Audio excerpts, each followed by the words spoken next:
¿qué tal? Vamos a entrar de lleno a un tema que es el pan de cada día para el médico general.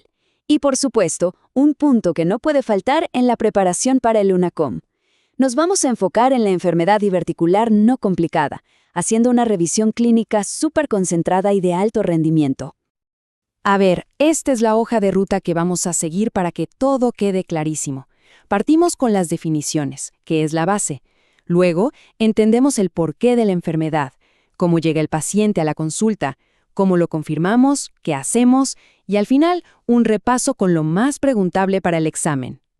Bueno, entremos en materia. Lo primero es lo primero. En medicina, y ni hablar en un examen como el UNACOM, hablar con propiedad es crucial. Así que vamos a dejar bien sentadas las bases conceptuales, porque de esto depende todo lo demás. Entonces, ¿de qué hablamos cuando decimos divertículo? Pensemos en esto. Es básicamente un pequeño saco o una herniación. Es como si las capas más internas de la pared del colon, la mucosa y la submucosa, se asomaran por un punto débil de la capa muscular. Un defecto anatómico, así de simple. Ahora, si un paciente tiene estos saquitos, la condición se llama diverticulosis. Y acá, ojo, un punto clave. Tener divertículos no es sinónimo de estar enfermo. Es un hallazgo anatómico. Y de hecho, la inmensa mayoría de las personas ni siquiera sabe que los tiene. Y aquí llegamos al centro de nuestra revisión de hoy. Ya no hablamos solo de un hallazgo, sino de una enfermedad, porque ahora hay síntomas crónicos. Pero la palabra clave, la que lo cambia todo, es no complicada. Esto significa que hay molestias, sí, como dolor o cambios en el hábito intestinal, pero no hay inflamación, no hay infección aguda. Esa es la línea que la separa de la temida diverticulitis. Bien, ahora entendamos el porqué. ¿Cómo es que se forman estos divertículos? Comprender el mecanismo que hay detrás no solo es interesante, sino que nos va a ayudar a recordar por qué el tratamiento es el que es. Tiene toda la lógica. Y aunque parezca raro, la respuesta empieza con un principio de física, la ley de Laplace, que nos dice algo bien simple.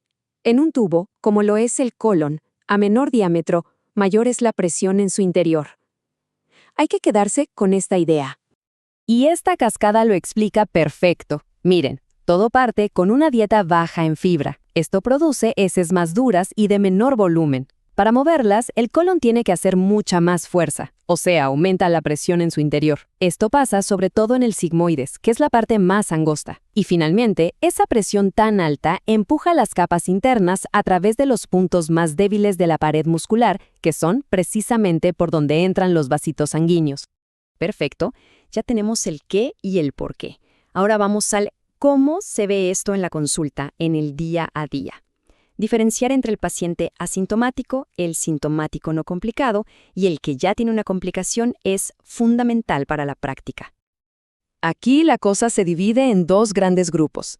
Por un lado, la gran mayoría, cerca de un 80%, son asintomáticos. Es un hallazgo casual en una colonoscopía por otra causa. El otro 20%, en cambio, puede desarrollar síntomas. Lo típico es un dolor abdominal crónico que sube y baja, localizado a menudo en la fosa ilíaca izquierda, a veces con hinchazón y alteración del tránsito intestinal. Y esto es pregunta de examen sí o sí. Es de altísimo rendimiento. Por definición, en la enfermedad no complicada, estos tres signos no pueden estar. Si en un caso clínico nos ponen un paciente con dolor en fosa ilíaca izquierda, pero agregan fiebre, leucocitosis o un abdomen con rebote positivo, alto, ya no estamos en este terreno. Ahí hay que pensar en una diverticulitis aguda. Bien, tenemos la sospecha clínica. ¿Cómo ponemos el sello diagnóstico? Vamos a ver qué herramientas tenemos y sobre todo cuál usar en qué momento. Aquí hay que ser súper precisos. Para ver los divertículos, para decir sí, este paciente tiene una diverticulosis, el gold standard es la colonoscopía, porque los vemos directamente. Pero, y este es un gran pero, si lo que sospechamos es una complicación aguda, una diverticulitis, el examen de elección es la tomografía computarizada, el TAC de abdomen y pelvis con contraste, no la colonoscopía, que en agudo está contraindicada. Ahora, a lo que nos convoca como clínicos, ¿qué hacemos con el paciente? Nos vamos a enfocar en las recomendaciones que tienen evidencia para la forma sintomática, pero no complicada. Si hay una sola cosa que se tienen que llevar de toda esta revisión, es este número, 20 a 35 gramos.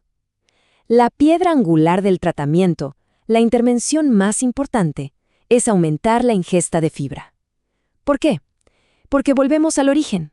Si aumentamos el volumen de las heces, disminuimos la presión dentro del colon. Atacamos la causa del problema. Tan importante como saber qué hacer es saber qué no hacer. Lo que sí está indicado, una dieta rica en fibra y buena hidratación. Simple. Ahora, lo que no está indicado en este escenario, los antibióticos, que no tienen ningún rol aquí, ni tampoco en la cirugía electiva. Esos recursos se guardan para cuando hay complicaciones. Y aprovechemos de derribar un mito gigante, de esos que se escuchan todo el tiempo en la consulta.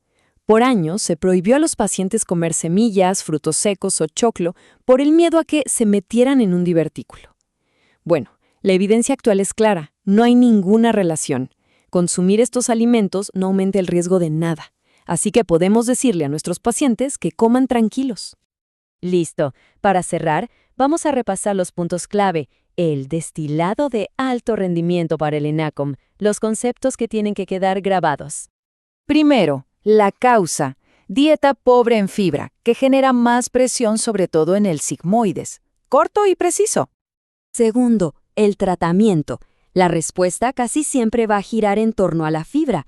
Una dieta alta en fibra y buena hidratación son la base del manejo. Tercero, y esto es fundamental, antibióticos. En la enfermedad no complicada no tienen ningún rol. Usarlos aquí es un error conceptual. Se guardan para la diverticulitis aguda. Y cuarto, diagnóstico. Para confirmar la presencia de los divertículos, o sea, la diverticulosis, el examen de elección, el gold standard, es la colonoscopía. Y para cerrar, les dejo una pregunta para la reflexión clínica, para el día a día. Los síntomas de la enfermedad diverticular no complicada y del síndrome de intestino irritable pueden ser casi idénticos. Entonces, sabiendo que aquí el problema de fondo es estructural y de presión, ¿cómo cambia eso nuestro enfoque para estudiar y tratar a un paciente con ese dolor crónico en fosa ilíaca izquierda? Es algo clave para pensar en nuestra práctica.